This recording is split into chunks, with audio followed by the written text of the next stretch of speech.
The Nashville Predators as a team overachieved this season, and so did the two players we're awarding season superlatives to on today's Locked On Predators podcast.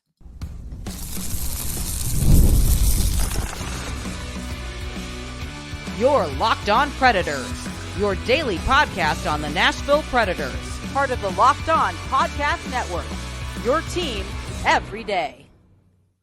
Welcome to the Locked On Predators podcast, and thank you for making us your first listen of the day. We are your free daily Nashville Predators podcast. We're part of the Locked On Podcast Network, your team every day. Want to kick off this episode the way we kick off all of our episodes, and that is with a shout out to our Locked On Pred heads. Those are our everyday listeners who tune in Monday through Friday to talk about Nashville Predators hockey with us. We appreciate your support, and we love that we get to spend just a little bit of your day with you.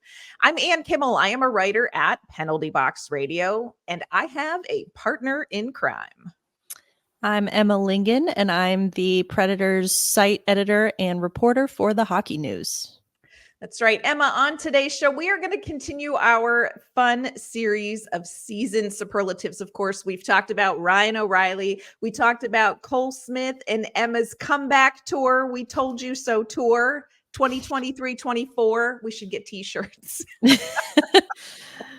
We really should. We're going to continue that same superlative talk. We're going to talk about another top liner and another quote fourth liner. Today, we're going to talk about Gus Nyquist, and we're going to talk about identity line player Kiefer Sherwood. These are two players who I think exceeded a lot of expectations for Predators fans. We're going to talk about their seasons and award them their superlatives. Before we dive into all of that good stuff, want to let you know today's episode is brought to you by Indeed. There is no I in team, but there is one in Indeed, and that's the hiring platform you need to build your team. Start hiring now with a $75 sponsored job credit to upgrade your job post at Indeed.com/locked on. Terms and conditions apply. Need to hire? You need Indeed. So we're looking back at the 2023-24 individual performances on the Nashville Predators roster. Today, we are going to talk about a top-line Swede. There are two to choose from, but I already told you it's Gus Nyquist, so, big surprise there. And we're going to talk about, as of the time of this recording, an unsigned UFA. Now, I will say, Emma, when it comes to Kiefer Sherwood, I am on Twitter watch. If I'm being fully transparent, like I find myself refreshing Twitter, just waiting to see if they've announced that they've re-signed him. Is it just me? No, I mean, to me, that seems like the most obvious, one that they should re-sign and should re-sign yesterday. So especially with what Barry Trotz said at the end of the year, that he already had basically a deal in place before the playoffs started. I'm like, okay, Barry, what are we doing? Where is it? Barry. Let's go. So as of the time of this recording, here Emma and I sit. Taking your time there, Barry, but you do you. So we're going to kick off. We're going to talk about Gus Nyquist. I love talking about those Swedes. And we're going to award him his season superlative. So Emma, you are the queen of superlatives. We've talked about your high school superlative, which is still probably my favorite ever. But what would you award to Gus Nyquist in his first season as a Nashville Predator? So this was a hard one for me. Hard because I have two that I can't decide between. You know what? It's our show. So if you want to give him two, you can. I'm going to give him two, if that's okay. Yeah. Number one would be most likely to show up to practice with painted toenails, because he has done that before. It's my favorite. He has three little girls at home, and he plays dress up with them. He's a total girl dad. He lets them paint his toenails bright pink, and then he walks into practice and just owns it. He's like, yeah, my girls did that, whatever. So that's that's sweet. It's the best. So that's, number one. As the only child of a girl dad, I can really appreciate that. He would play. There was this board game called Pretty Pretty Princess, where every time you reached a certain spot in the game or whatever, you were rewarded by like another piece of jewelry, and the goal was to get all of the jewelry. And so my dad would be sitting there with me with like his clip-on earrings and stuff. So like that's how I picture Gus Nyquist. That's how I picture Gus Nyquist at home with his daughters. So that's number one.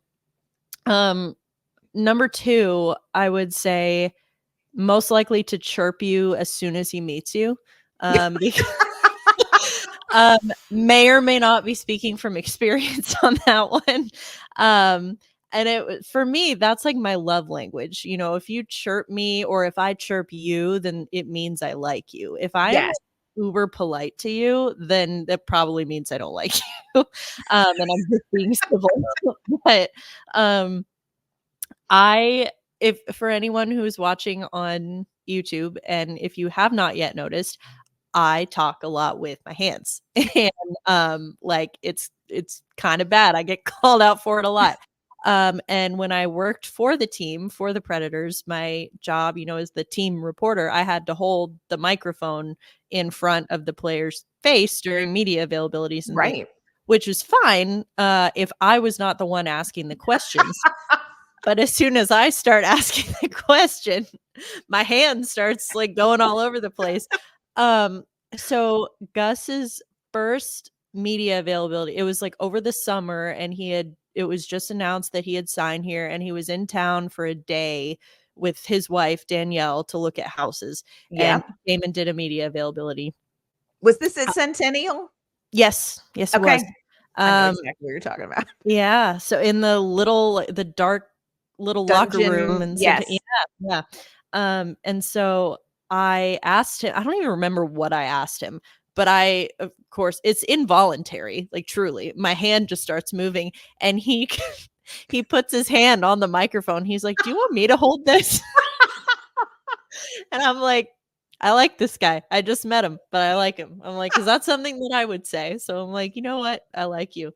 So yeah, those are my two superlatives. You see why I couldn't choose between the two? Because they're both really nor should you have to when they are that good. I remember at training camp, and you know, we you know, just in the media outside of the team, really had only met him that one time at Centennial, and he walked in to do like his first media availability at training camp in those slides and stood up before anything happened in front of the podium. He's like, hey, y'all, do you see my toenails? Aren't they great? My girls did that. And I was like, yeah.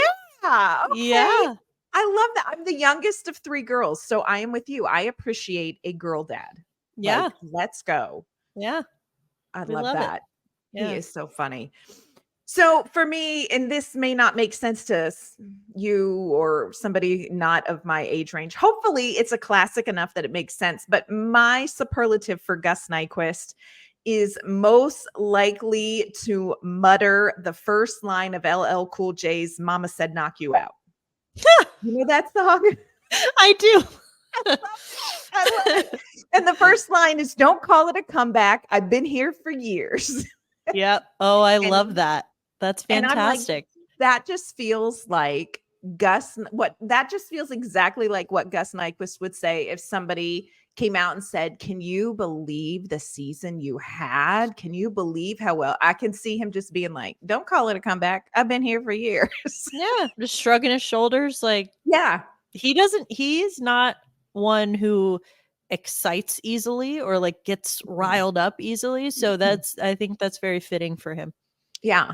I will say this. I would say that the signing of Gus Nyquist probably was surprising to a lot of people when it originally happened, just because, again, Barry Trotz had talked about a youth movement. David Poile had set Trotz up for, a lot of draft capital, talking a lot about prospects in the pipeline, and then signed at 33 years old. Here comes Gustav Nyquist, coming off of an injury the season before. He had played, of course, with Columbus, and then at the trade deadline went to Minnesota, but he didn't play from January 25th to April 8th in 2023. He was out with injury. So it was almost like, okay, let me just get this straight. If I'm reading the Cliff Notes, we have an old, quote, in hockey years player who's coming off of a pretty significant injury, and you just signed him Barry Trotz. But look at us now talking about Gus Nyquist and his pink toenails and his incredible season. I mean,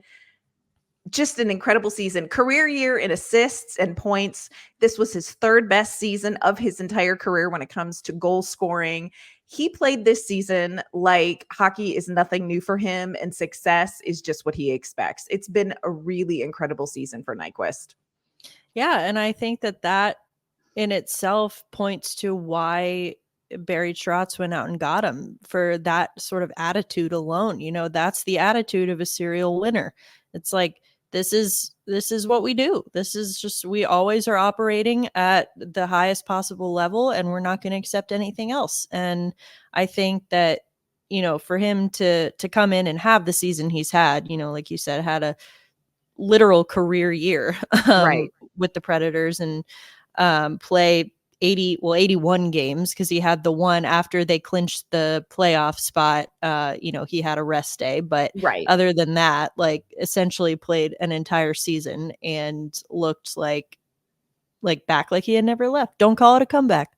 He's been here for years. I know. It's just, it really was, I think, surprising to everybody except Gus Nyquist and probably Barry Trotz. I mean, I will admit, like, I did not anticipate this. Now, in training camp, we heard from Barry Trotz, and we saw in training camp, it looked more like Nyquist was brought in to sort of come alongside some of these younger players. Cody Glass was one that he was, you know, worked on a line with in training camp, and that was mentioned by name as like, hey, we're going to put some of these younger players with Gus Nyquist and kind of give them a very experienced winger who they can rely on. And that is not at all the evolution of the role that Gus Nyquist played. But I wonder if that is a role that maybe he will still play next season. I don't know. Emma, you and I talked about this a little bit with Ryan O'Reilly, but do you see O'Reilly, Forsberg, and Nyquist together next season? Or do you think at some point Nyquist will transition to that sort of like big brother line mate kind of role? I think the answer is yes to both. I think that we will probably see both. I think that, I mean, it's also going to depend on who makes the team out of camp, but who you go get in free agency or via trade or whatever, you know, if you have some new pieces in there. I think with the fact that that top line was one of the most productive lines in the entire NHL last season, Right. it would be probably not in their best interest to split them up just for the sake of like, oh, let's just try something new. But I Right. think that, you know, if you get to a position, it's funny you mentioned his, you know, the evolution of his role on the team, and how it was really just kind of assumed, like, all right, he's going to come in and he's going to help mentor Cody Glass, and Right. he's going to provide him stability on the wing, and, you know, and then we saw what happened there. It reminded me a lot of the previous season, when Ryan McDonough came in, and it was just assumed pretty much that it was going to be him and Mattias Ekholm on a pairing together, and that Ekholm would have to switch and play to the left side, which he doesn't usually do. But Right. it was like, oh, he's a veteran, like, he's very talented, that shouldn't be a problem, you know, whatever. And it wasn't at all on Ekholm for not being able to do it. It was just like, these guys are coming. It's like, wow, this is going to be our shutdown pair. This is fantastic. Like, these guys Right. are made for each other. They were not made for each other. And it just, you know, the pairing did not work. Yeah. And, you know, you end up kind of moving some things around, and they kind of got into a groove. But yeah, it's always funny to me that, and, you know, it's interesting. You have to remember that nothing is set in stone as far as like roles that are going to be That's played. right. And I mean, sometimes even positions that are going to be played. I mean, like, Cody Glass got moved to the wing halfway through the year, and which I had been arguing he should have probably earlier, but that's beside the point. I think, yeah, it's interesting to see. But to answer your original question, I still think they start the season together. Right. but I would not be surprised if they get split up at some point during the year. Yeah, he would be I think, so great at that role. Coming up, we're going to talk more specifically about Gus Nyquist's skill set and why it was so helpful on that top line with his line mates, Ryan O'Reilly and Philip Forsberg. But before we dive into all of that, want to let you know that today's episode's brought to you by Indeed. There is no I in team, but there is one in Indeed, and that's the hiring platform you need to build yours. When you're hiring, you need Indeed. Indeed is the hiring platform where you can attract, interview, and hire all in one place. They streamline hiring with powerful tools that find you matched candidates with Instant Match. For example, over 80% of employers get quality candidates whose resume on Indeed matches their job description the moment they sponsor a job, according to US Indeed data. So join more than 3 million businesses worldwide that use Indeed to hire great talent fast. Start hiring now with a $75 sponsored job credit to upgrade your job post at indeed.com/locked on. Offer good for a limited time. Claim your $75 credit now at indeed.com/locked on. Again, indeed.com/locked on. Terms and conditions apply. If you need to hire, you need Indeed. So on tomorrow's show, we're going to wrap up our conversations about top line and the quote unquote, I hate to even use this, fourth line, identity line. We're going to take a closer look at the seasons of Philip Forsberg and Michael McCarron, because I think these 6 players you had mentioned before, you can't look at these 2 lines, that top line and that fourth line at the end of the season in a vacuum. They're very, their results, their seasons are very tied in. So we're going to wrap that up, and then we're going to dive into the middle 6. Oh, the middle 6, Emma. We're going to talk about what in the world's happening in the middle there. The mushy middle. You want to talk about the mushy middle, friends? We have it in the lineup. It's not just in the standings anymore. So we're going to talk about that. And there's a lot to unpack there. Right now, though, we are wrapping up our conversation about Gus Nyquist and his amazing pink toes. You know, Barry Trotz talked a lot about establishing culture. And this is something that you had touched on, Emma, earlier. And when you hear those conversations, you tend to think immediately of somebody like Ryan O'Reilly, who, again, we talked about, yesterday. This is a guy that's last off the ice. He's always there. But I think Gus Nyquist really was a huge part of that culture hire as well, because of his versatility. And we're going to see this, I think, with Kiefer Sherwood as well. But Gus Nyquist came in and was willing to be whatever you needed him to be on this team. And I think that's important on the ice, but I do think there's an attitude that plays into the culture that they're trying to build too, when you talk about Gus Nyquist and just being willing to do whatever. Yeah. I mean, it's a team first attitude, and that's exactly what they're looking for. And that's why, I know we're talking about in this context, it's Nyquist, but that's why the identity line is the identity line, because they're all team first guys and they're doing what they need to do to help the team. And I think, to your point, there is an off ice component to that.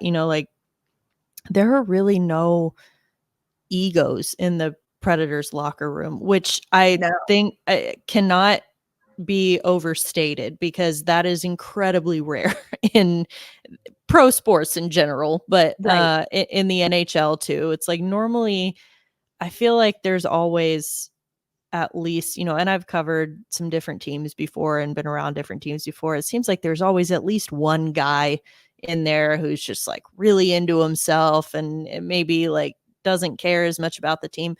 Honestly, the Predators don't have that.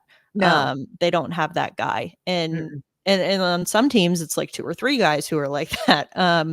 But they're all like, they're class acts. They know what it means to be a pro, and that includes, doing community events and talking to the media and doing all the right and like you said, playing whatever role they need to play. They're not coming in with an ego like, I'm here to be a top line winger or nothing. Right. And you could put Gus on the fourth line, he'd be like, all right, like he would do it. So tell me what you need me to do. Yeah. Yeah. So I think, that's exactly the kind of attitude that Trotz is looking for when he's trying to build a culture here. Yeah. And I love to, when you look at Gus Nyquist, like his skill set reminds me, and I can't pronounce this correctly in Russian. So I'm just going to say, the little Russian dolls where you open one and there's another one in there and you open one. That reminds me of Gus Nyquist in the sense that, like, when you initially watch him, there are certain things that obviously jump out, very fast. Like he is, and I know we say still, I'm old enough to be like his mom if it was like a prom night mishap. So like he's not old, but in hockey years, he's, he's like old in hockey years. But this is somebody who's got a ton of speed. Great shot. He's very good in the shootout. I went back and watched some of his shootout goals. I was like, oh, even like back when he was with Detroit, when he was with Columbus, I'm like, oh, you like that one-on-one game.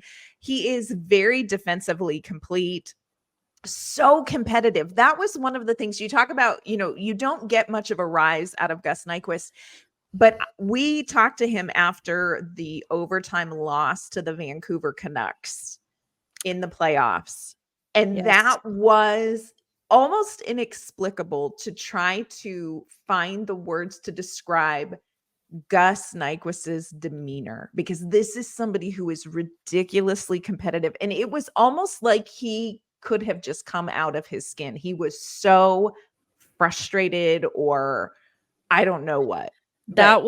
We saw, again, because we've only known him for the last year, we saw a new side of him that night that we had not seen before.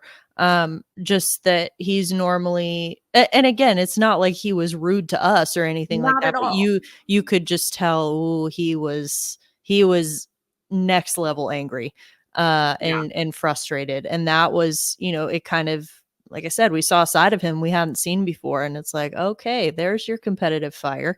That's right. Not that he didn't have compete before, but you could just tell how personally he took it. Yes. And how frustrated he was. I mean, of course, after that loss, like everyone we talked to was frustrated for sure, but he could barely get words out. Like he was just not, he like couldn't even speak. He was so angry. He's so great. I will say this, Gus Nyquist is so great with the media. Just always very good at answering questions, explaining things, all that. And that night he just, lost for words because he was so bothered. The other thing I wanted to leave. I wanted to be like, I'm so sorry for doing my job. I'll let myself out. It really was. It was so hard to ask questions because he just was so bothered. And again, they all were, but it was a side of Nyquist that we really haven't seen before. The other thing that I will say that I think is maybe not yet really been focused on is that Gus Nyquist for this year, what a value. You paid him just over $3.1 million this season, and he has been worth every penny. And I kind of looking around the league, like what, who are the players where he's kind of in the ballpark, and you're talking Eric Haula salary. This is like an Eric Haula salary. And, you get more goals, you get more assists, you get a career season out of him for just a little over 3.1 million. You get a better attitude, better locker room guy. You get a culture, you get somebody setting a tone and a standard. Like this has really been, and I did not think I would say this, I think this may be one of the sneakiest, best free agent grabs from all of last season across the NHL was Gus Nyquist. The one thing, Emma, that I just would laugh about this. We talked about Ryan O'Reilly. If they lose a game, what's he do? He tells you everything that he did wrong. Like the man is just covered in personal responsibility. Mm-hmm. Gus Nyquist is the most humble when you ask him like, hey, like you're having this career season. What is going well? And he always defers. Oh, I'm just playing with really good players. Yeah. I'm playing with I'm on a team that, and I literally came home one day and I was like, all I want is to hear Gus Nyquist say, I am a damn good player. That's all I want. Just one time, Gus, just say it out loud. I am very good at hockey. Say it with me now. We all know it. You can say it, but he is such a team first, line mate first. how can I contribute, kind of guy. And again, on ice and culture builder. Like, yeah, Gus Nyquist, definitely a great season from him. One more year left on his contract. We'll see what happens after that with him. But I think people are really excited to see him back on the ice here in Nashville. I know So, I am. I know. Coming up, we're going to talk about another Preds player that Emma and I really want to see back in Nashville. We think Barry Trotz does too. We're just waiting for the word, Barry. We're going to talk about Kiefer Sherwood and award him his season superlative. So Kiefer Sherwood, we tend to think of him kind of as you divide the locker room in veterans and young guys. I tend to think of Kiefer as a young guy, 29 years old. This is his 6th season, playing in the NHL. He played with the Anaheim Ducks, played with Colorado Avalanche. Interestingly enough, when the Predators signed Kiefer Sherwood in free agency and the Avs didn't re-sign him, our friends at Locked On Avalanche were like, you got to watch this guy. We wanted him to stay. And I remember being at training camp his first season, and I'm like, who is that? Who is this guy? Because he, in training camp, came out like a bat out of hell. And it took him a little bit of time to really settle into the role that he had this season. But if you had to award him a season superlative, what would you give to him, Emma? This is another one I belabored over a little bit, but I would have to go with like most likely to like run through a wall or kick down a door or something like that. Like he could actually do it like with his bare hands. I feel like he is just like a wrecking ball out there. Like you said, Kool-Aid man. Yes, and like you said, bat out of hell is a fantastic way to describe the way that he plays. I mean, he comes in and he will just stir the pot, and he will get under guys' skin, and he will again, I've said this before, but he was the perfect playoff player because he can play the mental game really well. He can get under guys' skin. He's a pest. He's fast, but he's also a skilled guy too. And so he can, he's actually an offensive threat. He's not just out there banging people around, but he can score too. And I think that,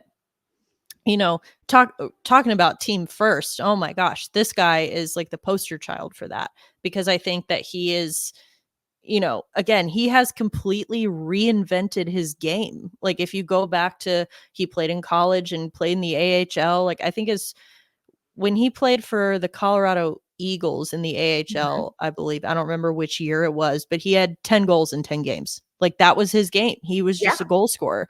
And then he gets to the NHL level and he's not doing that anymore. And so he completely like reinvented his game and which a lot of guys would not be able to do, and he just wanted to do whatever he had to do to help his team be better. And so to me, that's the epitome of team first. But knowing how you and I both are very fond of Kiefer, I want to know what your superlative is for him. What's funny is you absolutely hit on the same thing that I see when I look at Kiefer Sherwood. Mine is most likely to be a shapeshifter. I almost said that. Seriously. I almost said that. And then I was like, no, I'll change it. But yes, I was going to say most likely to shapeshift because he could. He really is. And what is so funny is we talk about, players who have speed and finishers and players who are physical, but also the ability to adapt to what your team needs is one of those skill sets that not every NHL player has, and B, is so valuable. And Kiefer Sherwood is the guy that I think of when I think of who has that extra value. I want to play a clip of a quote that he gave at Locker Room Cleanout talking about his season, and then come back and talk about this with you, Emma. This is what Kiefer Sherwood had to say at the end of this season. I think the saying is you adapt or you die, right? So I was always just trying to get an opportunity, and that's something that I'm very thankful for this organization for, as someone that, kind of came up through the minors. That's all you kind of can ask for. And But yeah, I've had to learn and look myself in the mirror sometimes and kind of adapt to what the team needs. And every team is different, every makeup is different. But for what the team needs here and stuff, I try to grow my game, and that's something I've worked closely with Danny Heinold with. He's kind of helped me, and I've tried to pick his brain about certain things, about the little nuances of the game and identity. Something that we always preach, but how to bring that energy, how to bring the agitator or whatever, whatever it is that I can contribute to try to give us a little competitive edge. I know it didn't necessarily end in a series win in Vancouver, but there's a lot of things that a lot of us kind of learned, and I think, like I said earlier, just build on.